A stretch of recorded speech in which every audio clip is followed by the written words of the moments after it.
ዘመናዊ የእንስሳት ሀብት ለተሻለ ተጠቃሚነት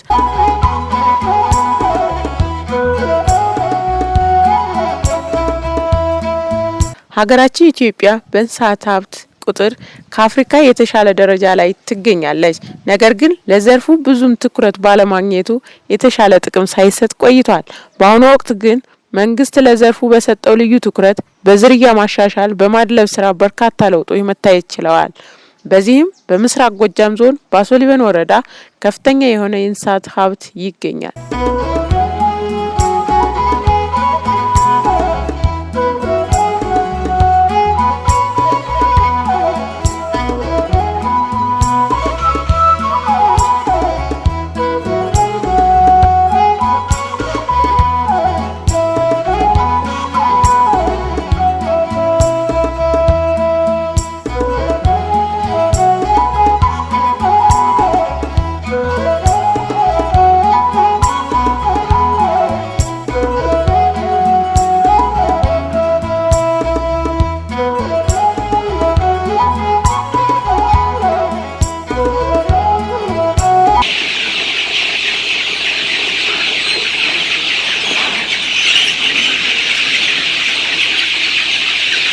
የእንስሳት ሀብትን ለማሳደግ የማህበረሰቡን ህይወት ለመቀየር እንዲቻል ለማድረግ የመኖ ልማት፣ የዝርያ ማሻሻል፣ ማድለብና የእንስሳትን ጤና ለመጠበቅ በትኩረት እየተሰራ ይገኛል።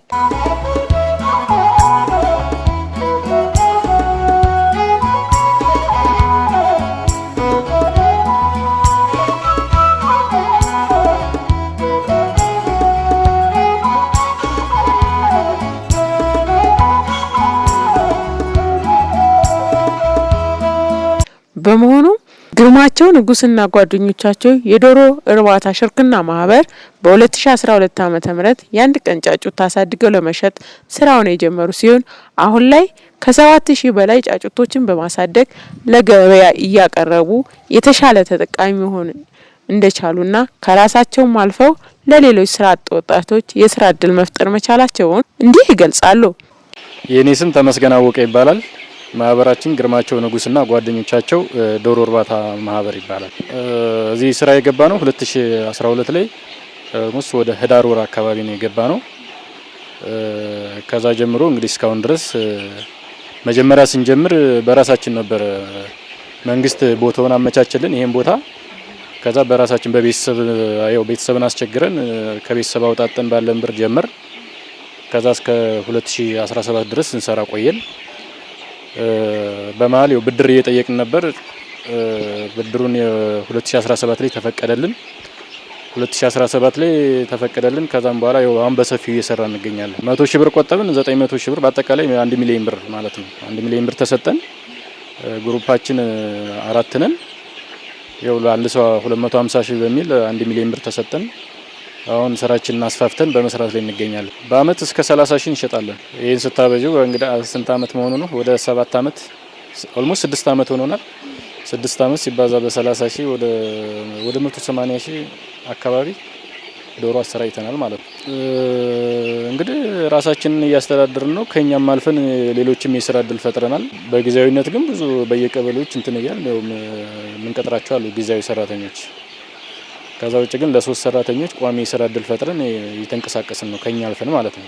አሁን እንግዲህ ፋርማችን ላይ 7000 ዶሮ አለን። ትንሽ እዛ 4000 እዚህ ይሄ የምታዩት 3000 በአጠቃላይ 7000 ዶሮች አለን። ካሁን በፊት በጣም ወረፋ ስለነበር አንዴ 3000 ዶሮ አስወጥተናል። እንግዲህ እስካሁን ድረስ 10000 አለን ማለት ነው። በዚህ 2 ወር ከ10000 3000 ወጣል፣ 7000 አለን ማለት ነው ፋርም ላይ ያለ።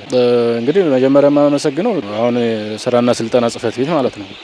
እነሱ በጣም በቃ ብድሩ እንዲመቻችልን የበኩላቸውን አስተዋጽኦ አድርገውልናል። ሌላው ደግሞ የእንስሳት ተቋም ደግሞ የእንስሳት ሀብት ደግሞ በቃ በየእንትኑ እየመጣ ክትትል ያደርግልናል።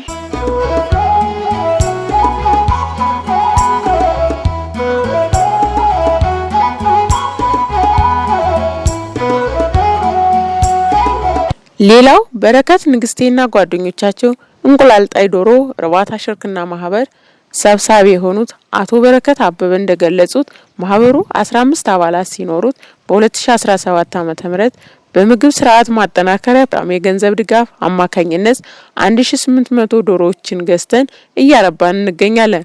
ከዚህም በቀን ከ1500 በላይ እንቁላል በማንሳት የተሻለ ተጠቃሚ መሆን ችለናል ብለዋል። እኔ በረከት አበበ እባላለሁ። የማህበሩ ሰብሳቢ ነኝ።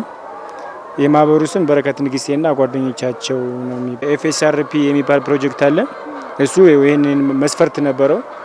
መስፈርት ስራጥ በሚል ስራጥ የሚል መስፈርት ሲያመጣልን እኛ ተደራጀንና በራሳችን እንትን ብለን ማለት ነው ስራጦች ተሰበስበን ዶሮን ስራም ለዋጭ እንደሆነ እናውቃለን። አወቅ አጠያይቀን ቢዝነስ ፕላን ቀርጸን ተወዳድረን አሸንፈን ነው ወደዚህ የመጣ 15 አባላት 7 ወንድና 8 ሴቶች። ድርጅቱ የሰጠን ሼሪንግ ነው። እኛ የዛንና 25% አወጥተናል። 1,900,000 ብር ነው የሰጡን።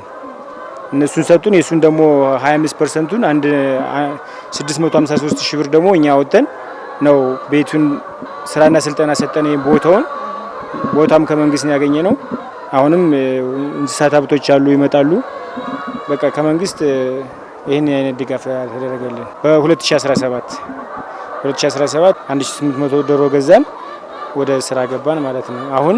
አሁን ላይ ዶሮ 1700 በተለያየ ምክንያት 100 አካባቢ ሞቶብናል። አሁን 1500 እንቁላል እናነሳለን ማለት ነው በቀን። አሁን ጾሙ ገብቷል። አንዴ እንቁላል ባህሪው አንዴ ከፍ ይላል፣ አንዴ ዝቅ ይላል። ነገር ግን አሁን እኛ 90% በሚባለው መሰረት እናገኛለን። ዶሮዎችን እናስጥላለን ማለት ነው። 1700 ዶሮ አለን። 1500 ሌላው 200 አካባቢ ቢያሰግር በተለያየ ምክንያት አይጥልም። አንድ ቀን 200 አካባቢ ያሰግራል።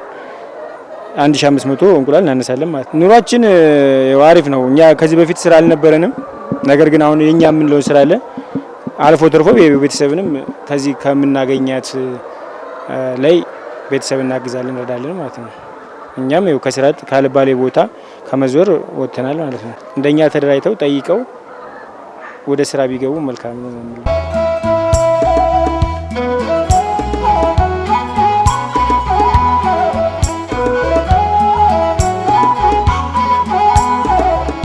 እንዲሁም አብነውና አስማረ የወተት ሀብት ሽርክና ማህበር በ2003 ዓመተ ምህረት የተሻሻሉ የወተት ላሞችን በማርባትና የዝርያ ማሻሻል በማድረግ በፊት ካልተሻሻሉ ላሞች ከሚያገኙት የወተት ምርት በጥፍ የተሻለ መሆኑ በኑሯቸው ላይ ለውጥ ማምጣት መቻላቸውን የማህበሩ ሰብሳቢ አቶ አብነው አዳሙ እንዲህ ይገልጻሉ። ስሜ አብነው አዳሙ እባላለሁ። ማህበሩ አብነውና አስማረ የወተት ሀብት ሽርክና ማህበር ይባላል። ይህን ስራ ጀመርን 2003 ነው። 3 ላም ነው የተሰጠን ተገዝቶ። ከ3 ላም እንግዲህ አሁን ያለው ወደ 20 ይሆናል ተልናጥጆው ድረስ። ከዚህ ቀደም ብዙዎች እንሸጠን ቤት እየሰራን ነው። እኔ ቤት የለኝም ነበር፣ የቀን ሰራተኛ ነበር፣ በየበረሃው ነበር መዛከር። ከዚህ ወዲህ እነዚህን ታገኘ ወዲህ ቤት ሰራሁ፣ ሸጨ። ወተቱ ነው የማይሸጥ ነበር። ወተቱም አሁን እየተሸጠልን ያለ። እንጀቴንም ልጅም እያሳደኩበት ነው ያለው። አሁን እስከ 50 ድረስ እናገኛለን፣ 50 ሊትር። አዎ የስራ ድር ተኛ ውጭ እኛ አባላቶች 5 ነን። ተኛ ውጭ 3 ሰዎች አሉ የስራ ድር የተፈጠረላቸው፣ ዘበኛ፣ አላቢ፣ ወተት መስሸጥም። ያው እንግዲህ የቦታ ነገር ነው። ቦታው የተመቻቸ ተሄደ በስፋት አድርገን እንሰራለን ብለን እቅዳለን እንጂ 4 ክትባት አለው። በአመት አንዴ ይመጡና ይከትቡልናል እየቆጠሩ። ምጥ ሲያዙ ማታ ብንጠራቸው ማታ መጥተው አገላግለውልን ይሄዳሉ። እኛ ስራው በቃ ቀድሞም አሪያ ሆነን ነው እዚህ ቦታ ላይ ጀመርን። ሳማ ነበር ይዞት ተቀብለን ነው እንደዚህ ልማት ያደረግ ነው። አሁንም ቢሆን በስፋት እንድንሰራ ቦታው ተመቻችቶልን በስፋት የኛ ነው ብለን ብንሰራ ጥሩ ነው ብዬ አስተላልፋለሁ። እኔም አመሰግናለሁ።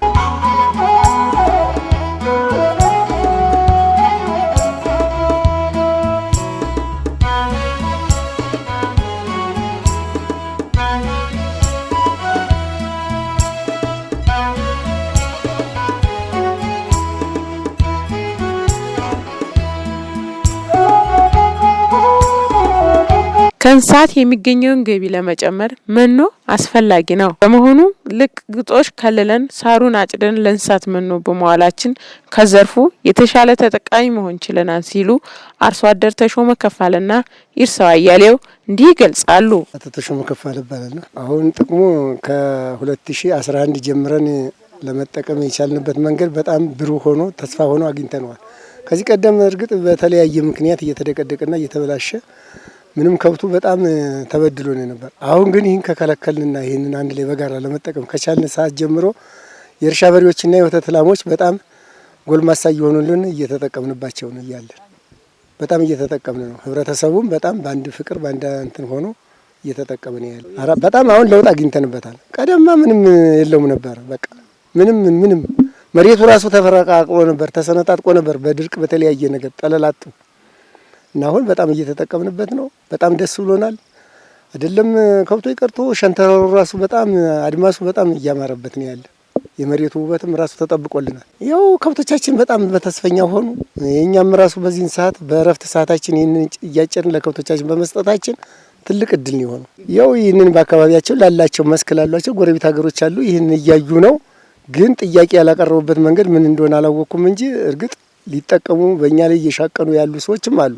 ያው እኛ ያሰብነው ይህንን በተሞክሮ ተጠቅመንበታል። አሁን ደግሞ ከብት አንዳንድ ከብቶችን እየቀነስን ሌላ የወተት ላም የተለያዩ ነገሮችን አዲስ ዝርያዎችን ነገሮችን ብናገኝ ከመንግስትም ሆነ ከኛ ከአቅማችን ጋራ ብናደርግ ፍላጎታችን በጣም እንትን እያለ ነው። አርሶ አደሮች ይህንን አይተው እርግጥ በእኛ ተሞክሮ አይተው እነሱም ያላቸውን የጎጥ አካባቢያቸውን በዚህ ልማት እንዲቀሳቀሱ ተስፋ እንዲያገኙ እመኛለሁ።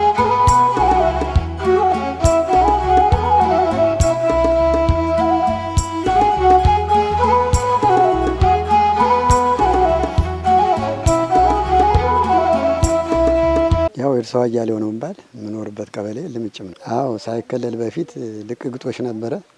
ከብቶች ይለቀቃሉ። ንቃቃት ነው። በክረምትም በጭቃ ይላወሳሉ።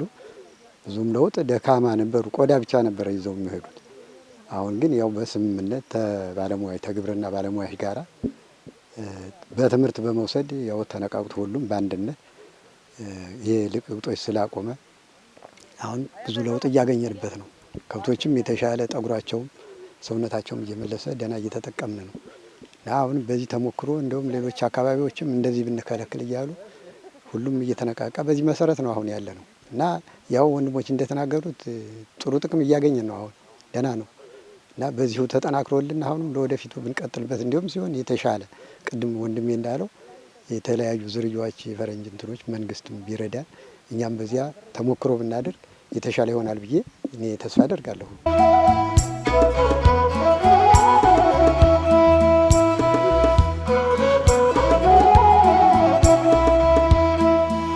እንስሳት ሀብት ልማት ላይ ለምርታማነት ትልቅ አስተዋጽኦ ያለው የመኖ ልማት ስራ ነው። በመሆኑ በወረዳ 11000 ሄክታር መሬት ግጦሽ አለ። አብዛኛውን የግጦሽ መሬት ማህበረሰቡ በራሱ ተደራጅቶ ከልሎ እየተንከባከበና እያለማ ከአመት 2 እና 3 ጊዜ ሳሩን እያጨደ እንስሳትን እየመገበ ይገኛል ሲሉ የባሶ ሊበን ወረዳ እንስሳትና ዓሳ ሀብት ልማት ጽሕፈት ቤት የእንስሳት መኖ ዝግጅትና ቅንብር ባለሙያ የሆኑት አቶ አቤ ባይለየኝ እንዲህ ይገልጻሉ። እሺ፣ ስሜ አቤ ባይለየኝ ይባላል። የባሶ ሊበን ወረዳ እንስሳት ሀብት ልማት ጽሕፈት ቤት የእንስሳት መኖ ዝግጅትና ቅንብር ባለሙያ። እንግዲህ እንደሚታወቀው ያው የእንስሳት ሀብት ልማት ላይ ትልቁ ለምርታማነት ትልቅ አስተዋጽኦ ያለው የመኖ ልማት ስራ ነው። ስለዚህ የመኖ ልማት ስራ ደግሞ እንግዲህ አንዱ መኖ የምናገኝበት ሶርስ መኖ የምናገኝበት ምንጭ የግጦሽ መሬቶችን ከልለን ከንክኪ ከልለን ማሻሻል አሻሽለን ደግሞ የተለያዩ ስትራቴጂዎችን የተለያዩ የሚደረጉ እንክብካቤዎችን ከተንከባከብን በኋላ በዚህ መልኩ ምርት እንዲያገኙ ይደረጋል። በነገራችን ላይ እንደ እኛ ወረዳ እንግዲህ በአጠቃላይ ወደ 11000 ሄክታር አካባቢ የሚሆን የግጦሽ መሬት አለ።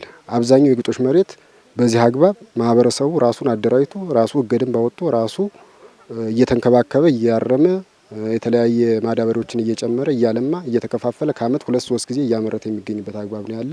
አንዱ ቀበሌ ደግሞ ይሄ ልምጭም ቀበሌ ነው። እንግዲህ በዚህ ብቻ ሳይሆን በሌሎች አጎራባች ቀበሌዎችም በዚህ ልክ እየሰፋ አርሶ አደሩ ተጠቃሚ እየሆነ ያለበት ሁኔታ ነው ያለ። እንግዲህ የኛ ድጋፍ የመጀመሪያው ከልሎ እንዲጠቀም ሙያዊ የሆነ እገዛ ማድረግ፣ ማህበረሰቡ እንዲስማማ ማድረግ፣ ከዛ በኋላ ደግሞ ከልሎ ህገ ደንብ አወጥቶ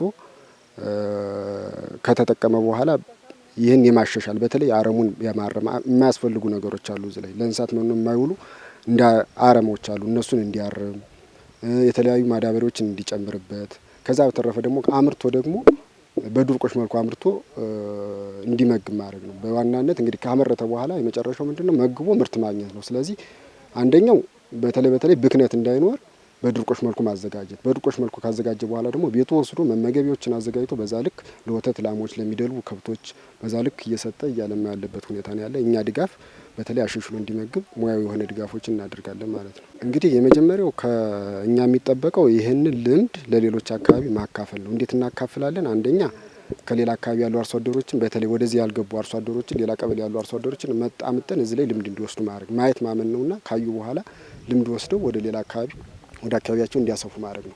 በነገራችን ላይ ብዙ ቀበሌዎች በዚህ እየተሳተፉ ያሉበት ሁኔታ ነው ያለ። ይሄ አሁን የምናየው 20 ሄክታር ነው። በዚህ አጎራባች ቀበሌ ደግሞ ዘውላይ ከዚህ ቀበሌ ወደ 20 ሄክታር ይሆናልና ልምዱ ሰፍቷል ማለት ይቻላል። ግን የበለጠ ለማስፋት ደግሞ አርሶ አደሮችን በተለይ በዚህ ያልገቡ ቀበሌዎችን ወደዚህ ሳብ አድርጎ በማምጣት እያዩ ከአርሶ አደሮች ከልምድ እንዲወስዱ ከእያንዳንዱ አርሶ አደር በምን ደረጃ ደርሳችሁ ነው ወደዚህ የመጣችሁ ብለው ከራሳቸው አንደበት እየሰሙ ልምዱ እንዲያሰፉ ከኛ የሚጠበቅበት ሁኔታ ነው ያለ። እንግዲህ ማስተላልፈው መልእክት ምንድነው? በተለይ አብዛኛው ቅድም እንዳልኩት ወደ 11,000 ሄክታር አካባቢ ግጦሽ አለ። ያ ግጦሽ ሙሉ በሙሉ በዚህ ልክ ለምቷል ማለት አይቻልም። በአሁኑ ሰዓት የምናየው መኖ በጣም አስፈላጊ ነገር ነው። በተለይ ለእንስሳት 70% ወጪ የሚወስዱ መኖ ነው። ስለዚህ ይህን ግጦሽ በየአካባቢው ያለው አርሶ አደር እየከለለ እያስፋፋ እያለማ ቢጠቀም የበለጠ ከእንስሳቱ ምርትና ምርታማነቱን መጨመር ይችላል ብዬ አስባለሁ። ስለዚህ ይህን ለማድረግ ሁሉም አርሶ አደር ቁርጠኛ መሆን መቻል አለበት፣ ልምድ መውሰድ መቻል አለበት፣ የወሰደው ልምድ ደግሞ ማስፋት መቻል አለበት የሚል ሀሳብ ነው ያለኝ። ይህም የኛ አንዱ ተግባራችን ስለሆነ እኛም ማጠናከር የምንቀጥልበት ሁኔታ ይኖራል የሚል ሀሳብ ነው ያለኝ።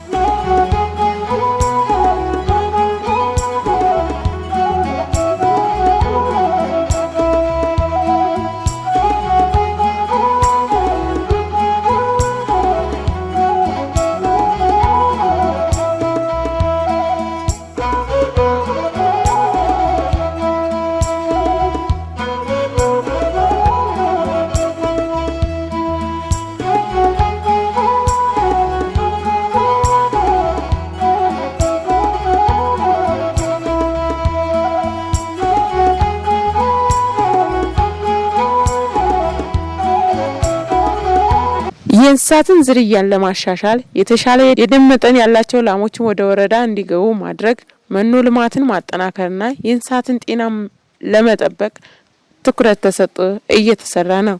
እንደ ወረዳ ከ900 በላይ ላሞች አሉ።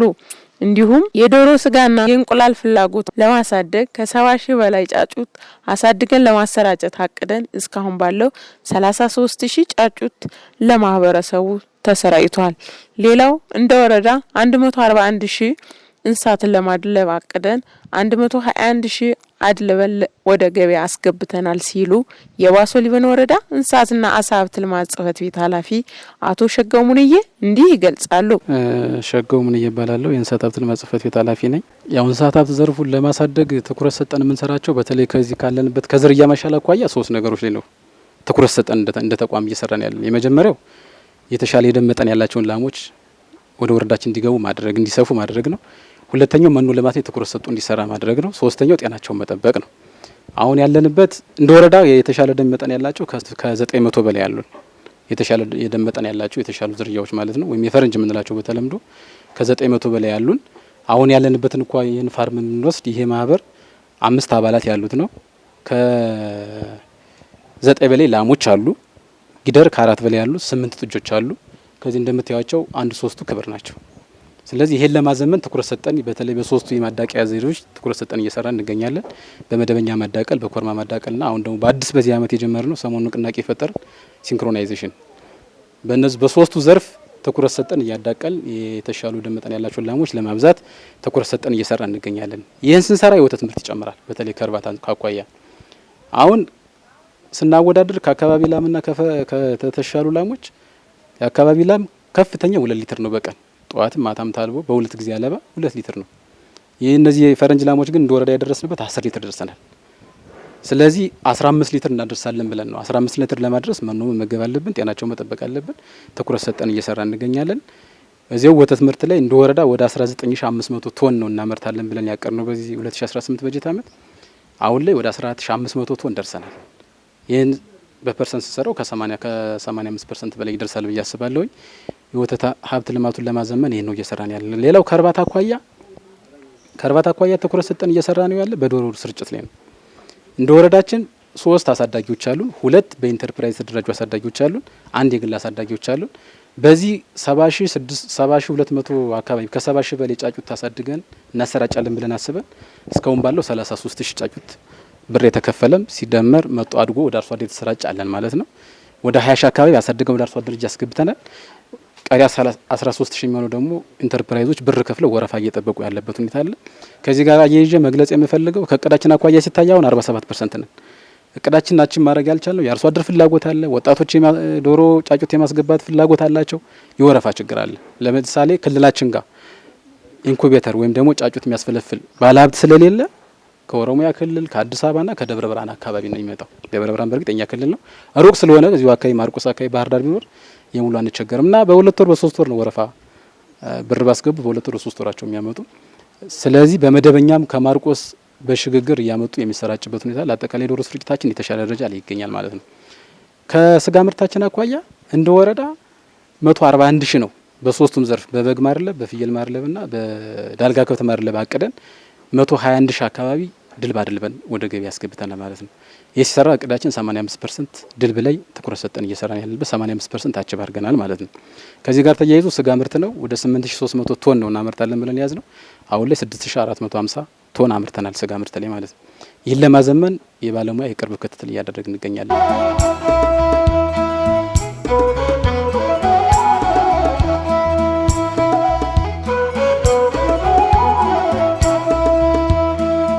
በበጀት አመቱ 570 ለሚሆኑ ስራ አጥ ወጣቶች የስራ እድል ለመፍጠር አቅደን እስካሁን ባለው ከ300 በላይ ለሚሆኑ ወጣቶች የስራ እድል መፍጠር ችለናል ብሎ አቶ ሸገሙንዬ እንዲህ ገልጻሉ።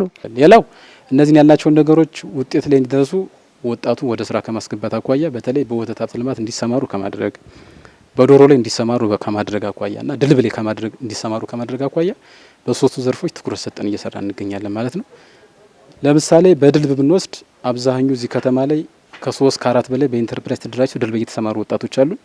ዙሪያ ቀበሌዎች ላይ በተመሳሳይ ያሉ የሁሉ ተደምሮ እቅዳችንን 85% ድልብ ያሳካ ነው። በዚህ አጋጣሚ ነው ዶሮ ላይ በኤፍኤስአርፒ ፕሮጀክት በተለይ ወጣቱ የስራ እድል ፈጠራ ውጤት ላይ ከማድረስ አኳያና ለወጣቱ ዳቦ እንዲያገኝ ከማድረግ አኳያ ወደ 570 እንደ እንስሳት ሀብት ልማት የስራ እድል ፈጥራለን ብለን አስበን አሁን ላይ ከ300 በላይ የስራ እድል ፈጥረናል።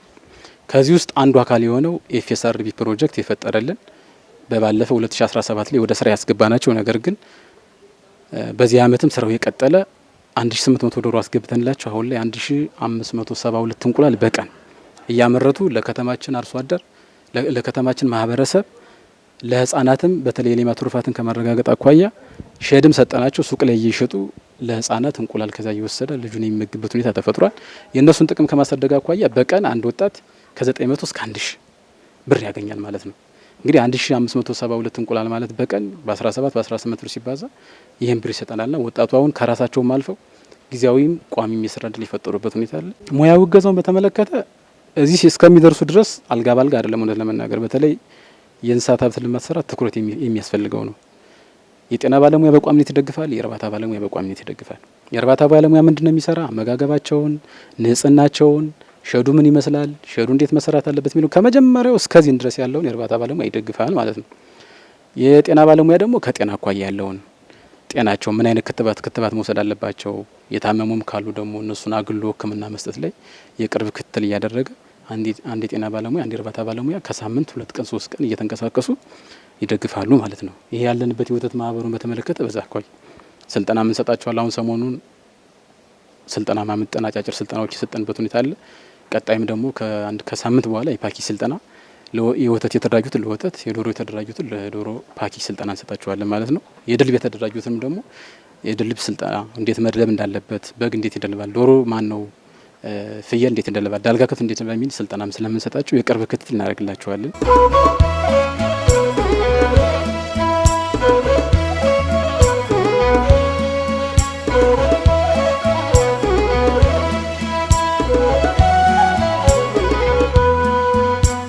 ከዚህም በተጨማሪ ንብ ሀብት ልማት በአመት 137 ቶን የማር ምርት ለማምረት አቅደን 95 ቶን ማር አምርተናል። እንዲሁም የእንስሳትን ጤና ለመጠበቅ በሁሉም ቀበሌዎች የተመደቡ የተቋም ባለሙያዎች የቅድመ መከላከል ክትባትና የሕክምና አገልግሎት እየሰጡ ይገኛሉ። ሆኖም ሁሉም ማህበረሰብ የእንስሳትን ዘርፍን ለማዘመን ገቢውንም ለማሳደግ ከባህላዊ አሰራር ወጥተን ዘመናዊ አሰራርን መጠቀም ይገባል ሲሉ ኃላፊው አስገንዝበዋል። ሌላው የተቋማችን ትኩረት ሰጠን የምንሰራው ንብ ሀብት ልማት ስራ ነው። እንደ ንብ ሀብት ልማት ስራ በዚህ አመት ወደ 137 ቶን እናመርታለን ብለን ከሶስቱም ከባህላዊ ከሽግግርና ከዘመናዊ ቀፎ አቅደን 95 ቶን አካባቢ እስካሁን አምርተናል ማለት ነው።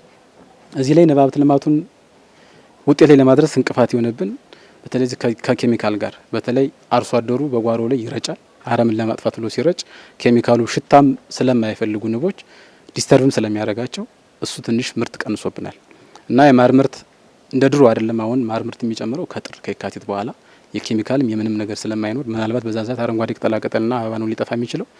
አሁን አርሶ አደሩ ገብቶት የቀጽም እጽዋት በጓሮ እየተከለ ማር ምርት ከሚያዝያ በኋላ ከእቅድ በላይ የምንሄድበት ሁኔታ ይፈጠራል። 2017 ላይ ከእቅዳችን በላይ ሄደናል። ከ110 127% የእቅዳችንን ከሶስቱም የቀፎ አይነቶች ያሳካንበት ሁኔታ አለ ማለት ነው። ሌላው የእንስሳት ጤና ዘርፉ ነው። የእንስሳት ጤና ዘርፉን ይሄ ሁሉ ስራ የሚመጣው ጤናቸው ካልተጠበቀ ድልብም ብትሉት ዝርያ ማሻሻልም ቢባል የተሻሉ ሌላሞች ቢባል ዶሮም ቢባል ጤና ካልተጠበቀ ዋጋ የለውምና የጤና ባለሙያዎች ከዚህ ከችግሩ ጋርም ተያይዙ ቀበሌ ላይ ያሉት እንደ ሌላው የመንግስት ሰራተኛ ያለ የኛ ስራና ቀበሌ በቅርበት አርሶ አደሩን የመጀመሪያ የቅድመ መከላከል ስራ ይሰራሉ። ከዛም በኋላ ክትባት እንዲሁም ደግሞ የታመሙ ካሉ እነሱን በቅርበት እያገኙ ቤት ለቤት ሳይቀር አርሶ አደሮች ላይ እየሄዱ የሕክምናውን የክትባቱን ስራ የሚሰሩበት ሁኔታ አለ ማለት ነው። የእርባታን ባለሙያ አሁን ላይ ወደ ቀበሌ ያስገብተናል።